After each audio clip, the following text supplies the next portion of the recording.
Hello Focus fans, it's nice to see you all again. Welcome to a very unique episode of Real Destinations.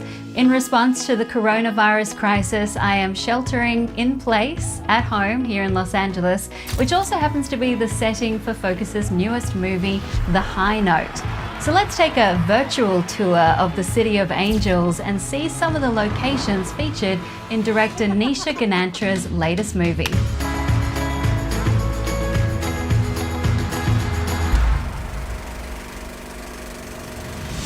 There hasn't been a new Grace Davis record in a decade, and the fans want one. You're not a producer. Let me do my job, and you do yours.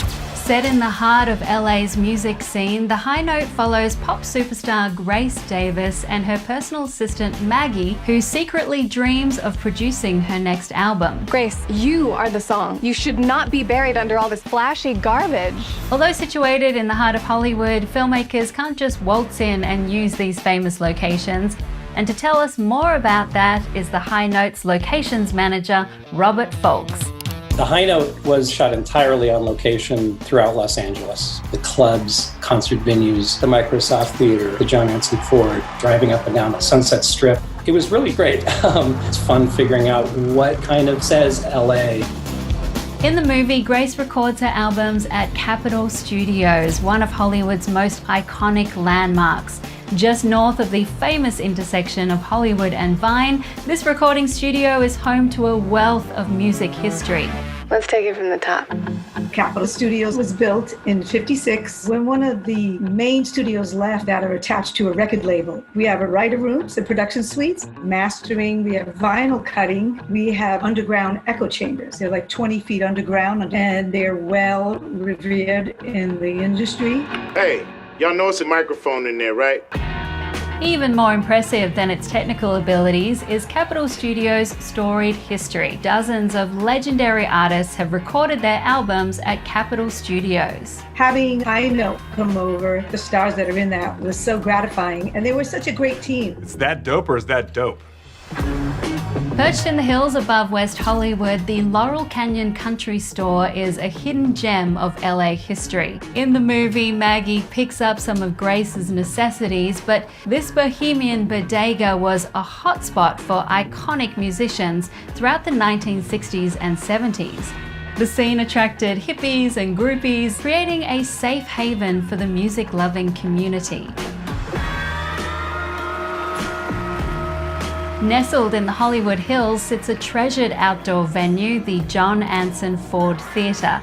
The amphitheater was originally constructed in 1920 and rebuilt to its current specs in 1931. From jazz to punk, the venue has hosted thousands of performances throughout the decades, including the climatic finale seen in The High Note.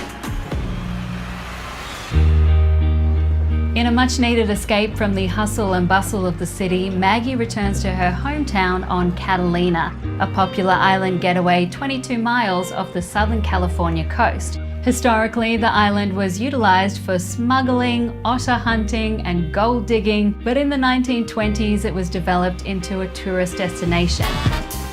Catalina is just a great getaway. You definitely get lost and feel like you're a whole world away from Los Angeles. Now, you work at the same radio station that we see in The High Note where Maggie's dad works. Hey, Magpie. Hi, Dad. Yeah, to have the whole film production here, it felt like half the town was at our radio station. And it was so fun to see just all the activity, the crew in the studio, our tiny little radio station. It was a treat to be able to film a place like that and take all the equipment out to an island and film it and have it go so smoothly. Yeah, long live Catalina. Go visit everybody when this quarantine is over. Los Angeles is certainly a city for dreamers. I moved here myself over 10 years ago and I've loved immersing in its rich culture of film, music and history. I can't wait to see its streets bustling with life and energy once again. But in the meantime, if you're looking for a taste of LA, check out The High Note, premiering at home on demand Friday, May 29. We hope to see you on the road again very soon. Until then, stay safe.